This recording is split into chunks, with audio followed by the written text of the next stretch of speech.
स्वागत आहे. बऱ्याच मंडळींना लक्ष्मीपूजन कसं करायचं हे माहीत नसतं आणि नेमके या वेळेला पुजारी गुरुजी मिळत नाहीत. अशा वेळी घरात आपण लक्ष्मीपूजन कसं करायचं, त्याचे विधी काय काय आहे ते समजून घेऊयात. सगळ्यात महत्त्वाचं म्हणजे पूजेची मांडणी आपण बघूयात. बाजारात आपल्याला गजलक्ष्मी मिळतात, दीपलक्ष्मी मिळतात, त्या तुम्ही आणून पूजेसाठी ठेवू शकतात. पण मी इथे फोटो ठेवलेला आहे आणि काही लक्ष्मी, देवी, सरस्वती, गणपती यांची फ्रेम पण ठेवलेली आहे. तुमच्याकडे जे अवेलेबल असेल ते तुम्ही पूजेसाठी ठेवू शकता. प्रथम आपल्याला समई लावून घ्यायची आहे. नंतर आपण लक्ष्मीचे ठेवलेली आहे त्याखाली आपल्याला थोडेसे तांदूळ ठेवायचे आहेत आणि आपल्याला सरस्वती, लक्ष्मी आणि गणपतीची जी फ्रेम ठेवलेली आहे त्याखाली सुद्धा आपल्याला थोडेसे तांदूळ ठेवायचे आहे आणि त्यानंतर या फोटो आणि फ्रेम आपल्याला ठेवायच्या आहेत. देवीसमोर आपल्याला बोलकी पण ठेवायची आहे. त्यात लाया, बत्तासे, काही धान्य आणि नाणी पण ठेवलेली आहेत. त्याचबरोबर आपल्याला 2 सुपाऱ्या घ्यायच्या आहेत. एक सुपारी गणपतीची आणि एक सर्व देवांची. तर माझ्याकडे गणपतीची मूर्ती आहे ती मी घेतलेली आहे. तुमच्याकडे गणपतीची मूर्ती नसेल तर तुम्ही सुपारी घेऊ शकता. त्याचबरोबर आपल्याला कलशसुद्धा मांडायचा आहे. त्याच्यावर नारळ व आंब्याची पाने किंवा विड्याची पाने लावायची आहेत. कलशात दुर्वा, सुपारी, पैसा असे टाकायचे आहेत. उदबत्ती, ओटीचं साहित्य व कुबेर मूर्ती असल्यास कुबेर मूर्ती आपल्याला ठेवायची आहे. त्याचबरोबर घंटी, या सर्व गोष्टी आपल्याला इथे ठेवायच्या आहेत. अशा प्रकारे आपल्याला पूजा करण्यासाठी दिवा आणि उदबत्ती लावल्यानंतर 3 वेळा आचमन करायचे आहे. आचमन करताना पहिल्यांदा आपल्याला कुलदेवतेचं, गणपतीचं, ग्रामदेवतेचं, स्थानदेवतेचं, वास्तुदेवतेचं, मातृपितृदेवतेचं, लक्ष्मीनारायण देवाचं स्मरण करायचं आहे. सगळ्यात पहिल्यांदा आपण आचमन करणार आहोत.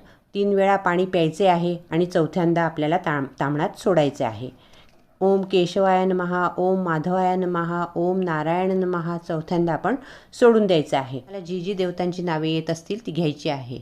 थोड्याशा हातात अक्षदा घ्यायच्या आहेत आणि अक्षदा हातात घेऊन गणपतीचे स्मरण करायचे आहे.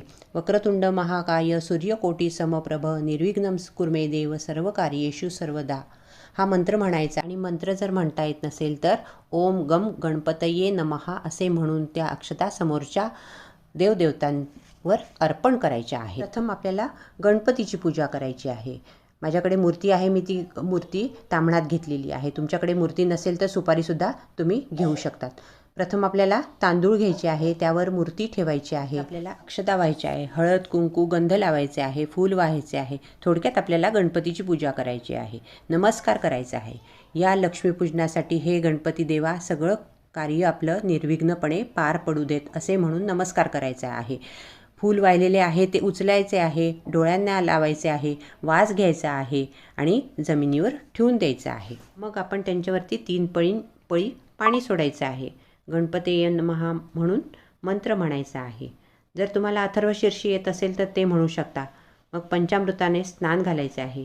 परत साध्या पाण्याने स्नान घालायचे आहे. घंटी वाजवायची आहे.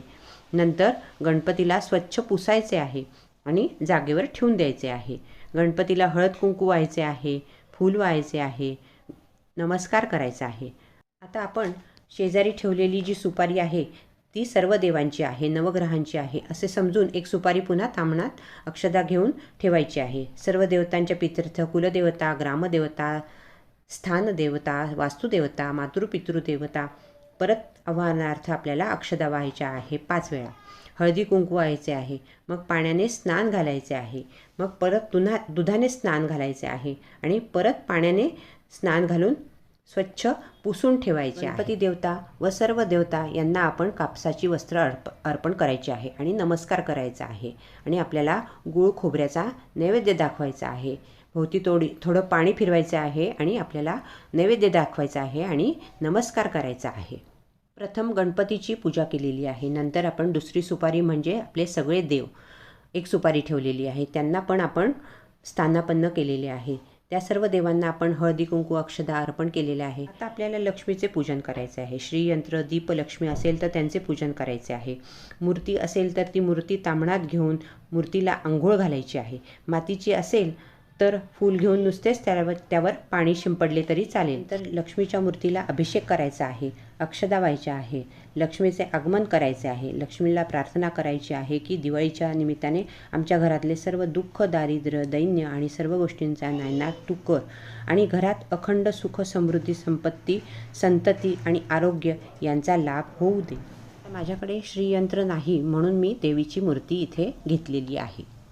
तुमच्याकडे श्रीयंत्र असेल तर ते तुम्ही नक्की घेऊ शकता. देवीला आपल्याला पाण्याने अभिषेक करायचा आहे, नंतर दुधाने अभिषेक करायचा आहे, नंतर परत पाण्याने, असे 3 वेळा करायचं आहे. नंतर कपड्याने स्वच्छ पुसायचे आहे. तर तुमच्याकडे श्रीयंत्र नसेल तर देवीची मूर्ती घेतली तरी चालेल. मी इथे देवीची मूर्तीच घेणार आहे.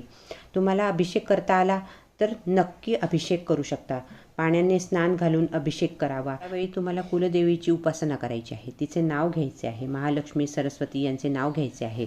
जर तुम्हाला श्रीसूक्त म्हणता येत असेल तर ते म्हणायचे आहे. जर येत नसेल तर ओम श्री लक्ष्मी देवे नमः म्हणायचे आहे. पाण्याचा अभिषेक करायचा आहे, मग दुधाचा अभिषेक करायचा आहे, नंतर परत पाण्याचा आपल्याला अभिषेक करायचा आहे. त्यावर हळद, कुंकू, अक्षदा, फूल व्हायचे आहे. त्याचबरोबर आपण जी लक्ष्मी मातेचा फोटो ठेवला आहे त्याची पण पूजा करणार आहोत. लक्ष्मी ही एक प्रकारची नाही, लक्ष्मी 8 प्रकारची आहे. आपण फक्त पैशालाच लक्ष्मी समजतो, पण मुळात धनलक्ष्मी, विजयलक्ष्मी, जयलक्ष्मी, संतानलक्ष्मी, आरोग्यलक्ष्मी अशा विविध लक्ष्मी आहेत. त्यांना आपण अष्टलक्ष्मी म्हणतो. आपण विविध फुले, विविध रंगाची फुले अर्पण करायची आहे. तुम्ही जर गजलक्ष्मी त्यांच्या असतील तर त्यांचीसुद्धा तुम्ही व्यवस्थित पूजा करायची आहे. त्याचबरोबर समोर धनधान्याने भरलेली जी बोळकी किंवा सुगडी ठेवलेली आहेत, त्यांच्यामध्ये लाया आहेत, बत्तासे आहेत, नाणी आहेत आणि थोडेसे धान्य आहेत. ते आपण नैवेद्य म्हणून ठेवलेले आहे. तर धान्याचं प्रतीक म्हणून पण ठेवलेले आहे. त्यावर पण पाणी शिंपडायचे आहे आणि त्याला हळदी कुंकू अर्पण करायचे आहे आणि प्रत्येकावर एक एक फूल ठेवायचे आहे. कुबेर असेल तर कुबेराची पण पूजा करायची आहे आणि कुबेर नसेल तर सुपारीची पण पूजा केली तरी चालेल. म्हणून सुपारीची पूजा करायची आहे. अक्षता वाहिल्यानंतर नमस्कार करायचा आहे. 5 वेळा त्यावर पाणी सोडायचे आहे, म्हणजे स्वच्छ आंघोळ घालायची आहे. परत पंचामृताने आंघोळ घालायची आहे आणि नंतर शेवटी स्वच्छ पाण्याने आंघोळ घालून त्यांना स्थानापन्न करायचे आहे. तिथे थोडेसे तांदूळ ठेवायचे आहे आणि तिथे आपण आपल्या कुबेर महाराजांना ठेवणार आहोत. कुबेराची पूजा कोजागिरी पौर्णिमेपासून ते भाऊबीजेपर्यंत करू शकतो. त्यानंतर मात्र हा कुबेर आपल्याला कपाटात गळ्यापर्यंत लाल कापड घालून उत्तरेला तोंड करून ठेवायचा आहे. कुबेराची सगळी पूजा केल्यानंतर त्यांना स्थानापन्न करायचे आहे. कुबेराच्या समोर नेहमी धन ठेवावे. कुबेराला हळदी कुंकू अर्पण करून त्या ठिकाणी आपण धन ठेवायचे आहे. हे बघा, मी अगदी समोरच त्यांच्या धन ठेवलेले आहे. दागदागिने, पैसे जे काही ठेवायचे असेल ते कुबेराच्या समोर ठेवावे. पैशाच्या स्वरूपात जे धन आहे, म्हणजे सोन्याच्या स्वरूपात जे धन आहे, त्यांनासुद्धा हळदी कुंकू वाहून आपल्याला फूल वाहायचे आहे. सगळ्या देवांना आपल्याला कापसाचे वस्त्र अर्पण करायचे आहे. त्यानंतर आपण देवीची ओटी भरणार आहोत. आता आपल्याला केरसुणीची सुद्धा पूजा करायची आहे. केरसुणीवर फुलाने पाणी शिंपडायचे आहे. नंतर हळद कुंकू वाहून त्यांना नमस्कार करायचा आहे. फूलसुद्धा व्हायचे आहे. लक्ष्मीपूजनाच्या दिवशी केरसुणी किंवा झाडू याला खूप महत्त्व आहे. नंतर आपण जे काही फराळाचं केलेले आहे ते सुद्धा नैवेद्य म्हणून ठेवायचे आहे. तुम्ही कॅलेंडर किंवा पंचांग यांची सुद्धा पूजा करू शकतात. मी नवीन आणलेले नाही म्हणून ठेवलेले नाही आहे. तर आपण जे बाजूला कलश ठेवले आहेत ते सुद्धा आपण 3 वेळा कपाळाला लावणार आहोत आणि त्यांचे पण तांदूळ ठेवून आपण त्यांची स्थापना करणार आहोत. तेलाचा व तुपाचा दिवा आणि घंटीची पण पूजा करणार आहोत. जमिनीची पण पूजा करणार आहोत. भूमाता म्हणून तिला सुद्धा अक्षदा फुलं वाहणार आहोत. आपण या ठिकाणी 5 फळांचा सुद्धा नैवेद्य दाखवणार आहोत. पाणी फिरवून आपण नैवेद्य दाखवायचा आहे. आपण देवीला प्रार्थना करायची आहे की मला व माझ्या कुटुंबियांची सगळ्यांची नावं घेऊन आमच्या सगळ्यांना सुख, समृद्धी, संपत्ती, संतती, आरोग्य, ऐश्वर्य, सुख, सर्व प्रकारचा आनंद दे. कोणतेही प्रकारचं संकट येऊ देऊ नको असे म्हणून नमस्कार करायचा आहे. नंतर आपल्याला आरती करायची आहे. आरती झाल्यानंतर आपली पूजा संपन्न झालेली आहे. यानंतर आपण आपल्या घराच्या बाहेर दिवे लावायचे आहे. नियमाप्रमाणे आपण फटाके उडवू शकता, पण त्यांची पूजा करणे गरजेचे असते.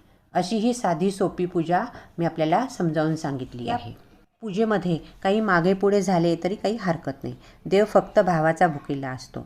जे करतो ते भक्तिभावाने केले तर देवापर्यंत निश्चित पोहोचते. मला वाटते आपल्याला हा व्हिडिओ नक्की उपयोगी पडेल. आवडला तर नक्की लाईक करा. धन्यवाद.